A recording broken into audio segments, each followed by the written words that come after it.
Општа оценка на граѓаните на Кочани е дека во изминатите десетина месеци е подобрено одржувањето на јавната хигиена на улиците, тротоарите и другите јавни површини. Сепак, најчестата забелешка е има недостиг од комунална опрема, односно канти и корпи за отпадоци, особено на пофреквентните места во централното градско подрачје.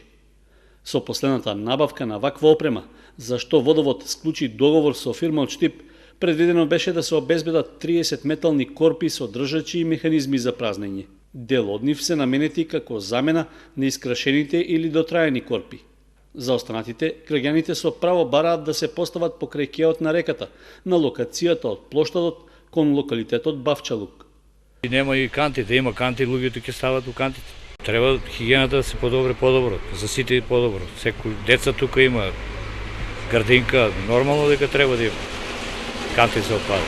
Преко 50 метра би требало да има канти, да се подобре хигиената. Фрлат мушами, фрлат друго, ако има канти, ќе фрли у кантите. Другите дека сака таму и фрлат.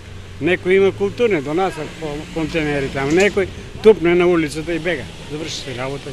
Граѓаните ја поздравуваат одлуката да се отстрани контейнерот што беше лоциран пред основното училиште Раде Кратовче, со што е избегнато на тамошното создавање дива депонија во речното корито во негова близина. Сепак, поради неодговорниот однос на поединци, отпадоците повторно се фрлаат на оваа локација. Затоа неопходно е да се постават уште неколку канти, рекоа анкетираните соговорници. Годинава за набавка на комунална опрема, односно за контейнери, канти за отпадоци и придружна опрема, од комуналното јавно предпријатие Водовод беше планирано да се потрошат околу 1.800.000 денари. По завршената тендерска постапка, цената е намалена и таа е пониска за околу 250.000 денари.